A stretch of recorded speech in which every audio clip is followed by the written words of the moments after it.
বাংলাদেশ দলের দুজন season campaigner, Bangladesh দলের বিশ্বকাপ দলে যেই দুজন রান করার ক্ষেত্রে লিডিং রোলে থাকবে তাদের পারফরমেন্স।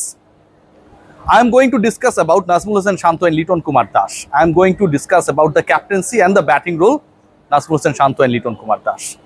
বাংলাদেশ ও জিম্বাবুয়ের বিপক্ষে মুখোমুখি বাংলাদেশ দলের স্কোরটা আমি জাস্ট একটা সিনারিও বলে আপনাদের সাথে শেয়ার করতে চাই। যখন 10 ওভার শেষে 62 রান, বৃষ্টি নামলো, বাংলাদেশের উইকেট নেই 3টা, সেই সময় ডিএল পার স্কোরে বাংলাদেশের রান হওয়া দরকার ছিল 65+। ম্যাচটা যদি আর না গড়ায় মাঠে, মানে ওই সিনারিওর কথা বলছি, তাহলে বাংলাদেশ তখনই ম্যাচটা হেরে যায়। একটা দল পাওয়ার প্লেতে তুলেছে 41 রান এবং পরের 4 ওভারে সেই দল তুলেছে 21 রান। পাওয়ার প্লেতে একটা দল 1 উইকেট হারানোর পর যখন একজন ক্রিকেটার কিংবা দুজন ক্রিকেটার যতটুকু আসলে ন্যাশনাল টিমকে জেতানোর জন্য তার সেই বিধ্বংসী রোলটা প্লে করবেন জিম্বাবুয়ের মতো একটা দলের বিপক্ষে, তার থেকে ব্যক্তিগতভাবে একটা মোটামুটি ইনিংস খেলে পরের ম্যাচটায় কিংবা পরের সিরিজটায় নিজের জায়গাটা পোক্ত করতে চান, ক্যাপ্টেন্সির জায়গাটায় নিজেকে আসলে ধরে রাখতে চান, এর থেকে দুঃখজনক কি হতে পারে? লিটন কুমার দাস ন্যাশনাল টিমকে যেন মনে করেন আবাহনীর ডেরা। খালেদ মাহমুদ সুজন বলেছেন যে আবাহনী জাতীয় দলের থেকেও শক্তিশালী। সেই জাতীয় দলের থেকে শক্তিশালী দলে তিনি করেছিলেন 106 বলে 56 রান। লিটন কুমার দাস এদিনও ব্যাট করেছেন এবং এদিন করেছেন 25 বলে 23 রান, স্ট্রাইক রেট 92। একজন ক্রিকেটার কতটুকু আউট অফ ফর্ম হলে, একজন ক্রিকেটার কতটুকু আউট অফ ফোকাস হলে, একজন ক্রিকেটারের কাছে জাতীয় দলটা কতটুকু আসলে ছেলে খেলা হলে এরকম ব্যাটিং করতে পারেন। যখন ডিএল পার স্কোরে বাংলাদেশের স্কোরটা কত হওয়া দরকার বারবার দেখায়, যখন দ্বিতীয়বার বৃষ্টি নামার আগেও প্রথমবার নেমেছিল এবং বাংলাদেশের যে স্কোর, বাংলাদেশের রান তোলার যে গতি, সেটা জিম্বাবুয়ের থেকে অনেক ক্ষেত্রেই কম হচ্ছিল বা সমান হচ্ছিল, তখনও একজন ক্রিকেটার যখন 92 স্ট্রাইক রেটে ওপেনিংয়ে নেমে পাওয়ার প্লে খেলার পরেও 10ম ওভারে আউট হবার পরেও 92 স্ট্রাইক রেটে ব্যাট করেন, এর থেকে দুঃখজনক আর কোনো কিছু হতে পারে না। বাংলাদেশ দলে কিছু কিছু ক্রিকেটারের জায়গাটা হচ্ছে একদম কোষ্টি পাথরে খোদাই করার মতো, যে ওটা আসলে চেঞ্জ করা যাবে না। যত সময় বাড়বে, কোষ্টি পাথরের দাম বাড়ে না, তাদের জায়গাটা তত বেশি পোক্ত হবে। এরকম সিচুয়েশন যখন ক্রিয়েট হয়, তখন লিটন কুমার দাসদের আসলে জাতীয় দল, আবাহনী কোনো কিছুকে তারা কোনো কিছু মনে করেন না। আবাহনীর পক্ষে সেই ম্যাচ তিনি খেলেছিলেন, কি বিধ্বংসী একটা ইনিংস খেলেছিলেন না? 56 রান করতে 106 বল খেলেছিলেন। জাতীয় দলের ক্ষেত্রে হয়তো সেটাই ট্রাই করছিলেন, আর কিছুক্ষণ টিকে থাকলে হয়তো সেটা করেও ফেলতেন। জিম্বাবুয়ে, যেই দলটাকে নিয়ে এত হাসি তামাশা, যেই দলটাকে নিয়ে এত ছোট করা বড় করা, সাকিব আল হাসান বাংলাদেশের সবচেয়ে বড় মেগা স্টার, তিনি যখন অ্যানাউন্স করেন যে বাংলাদেশের বিশ্বকাপ প্রস্তুতির জন্য জিম্বাবুয়ের সাথে খেলা বা এই তপ্ত রোদে খেলাটা গুরুত্বপূর্ণ না, অন্য প্রসেসেও এই প্রিপারেশনটা নেওয়া যেতে পারত, ঠিক তখন এই আয়োজন এবং এই আয়োজনের আয়োজক যারা, একই সাথে সেই আয়োজকদের হয়ে যারা মাঠে নেমেছেন খেলতে, তাদের যে ভূমিকা সেটা প্রশ্নবিদ্ধ হয়েই যায়।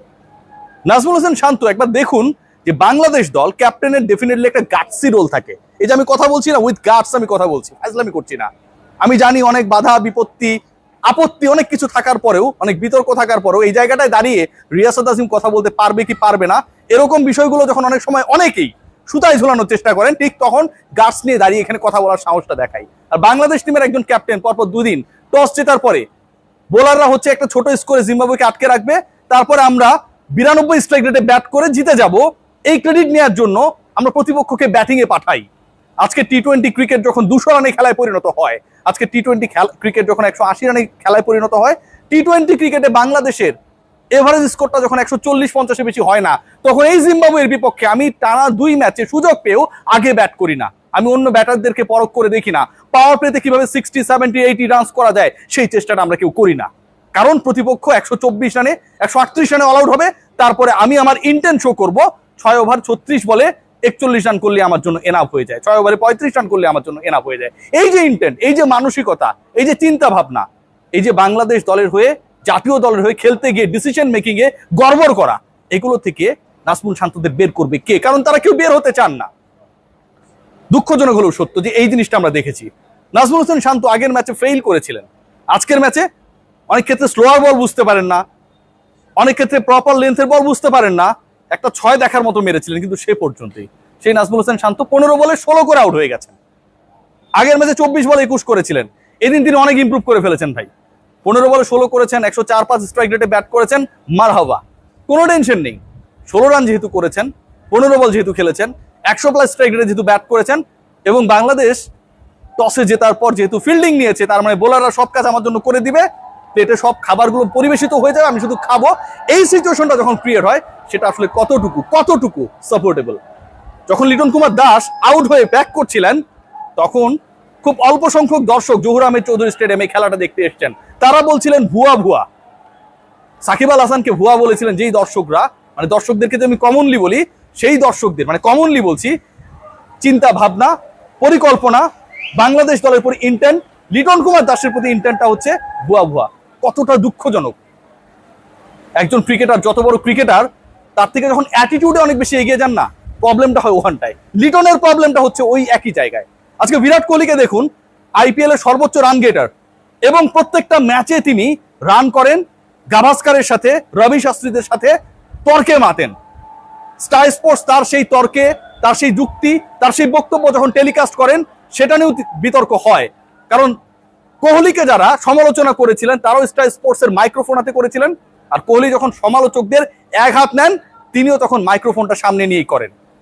মানুষ প্রশ্ন তুলে স্টার স্পোর্টস তো দুপক্ষের দিকেই গ্যাঞ্জাম লাগিয়ে দিচ্ছে। আলোচনা কোন জায়গায় যে বিরাট কোহলি পারফরমেন্স দিয়ে প্রতিপক্ষের মুখটা চুপ করে রাখেন। আমাদের লিটন কুমার দাসদের সেই চিন্তাটা হয় না। বিরাট কোহলিদের ন্যাশনাল টিমে সুযোগ পাবেন কি পাবেন না সেটা নিয়ে অনেক আলোচনা হয়, বিতর্ক হয়। 150 ছুঁই ছুঁই আইপিএল স্ট্রাইক রেটে কোহলি বিশ্বকাপে চান্স পেলো না এটা নিয়ে যখন তর্ক হয়, তখন 92 স্ট্রাইক রেটে লিটন কুমার দাসকে নিয়ে আলোচনা করা, তর্ক করা, বিতর্ক করার কেউ থাকে না। এখানটাই হচ্ছে পার্থক্য। তখন 15 বলে 16 রান করা আমার ক্যাপ্টেনকে নিয়ে তর্ক করা, আলোচনা করার কেউ থাকে না। পলিসির কারণে মেহেদী হাসান মিরাজ বাদ পড়ে যান, নো মোর কন্টেন্ডার। সিনিয়র ক্রিকেটাররা বাদ হয়ে গেছেন, সাকিব আল হাসান ক্যাপ্টেন্সি করতে চান না। Yes, we have only and only Najmul Hossain Shanto. এই হচ্ছে পারফরমেন্স। আজকে জিম্বাবুয়ে বাংলাদেশের কালজয়ী ব্যাটারদেরকে, লিটন শান্তদেরকে ফর্মে ফেরাতে পারে না। এর থেকে দুঃখজনক আর কি হতে পারে?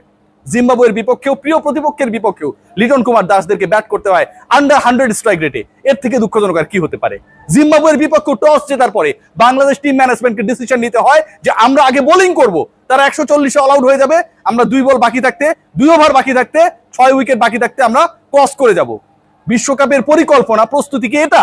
নাকি বিশ্বকাপের প্রস্তুতি হওয়া উচিত যে বাংলাদেশ দল কিভাবে আগে ব্যাট করতে পারে, মোর ওভার্স কিভাবে আমি ক্রিকেটারদেরকে খেলাতে পারি, কিভাবে বাংলাদেশ দলের ক্রিকেটাররা পাওয়ার প্লেকে কাজে লাগাতে পারে, শেষ 5 ওভারকে কাজে লাগাতে পারে, প্রতিপক্ষের উপর প্রেসার ক্রিয়েট করে 180-200 রান করতে পারে।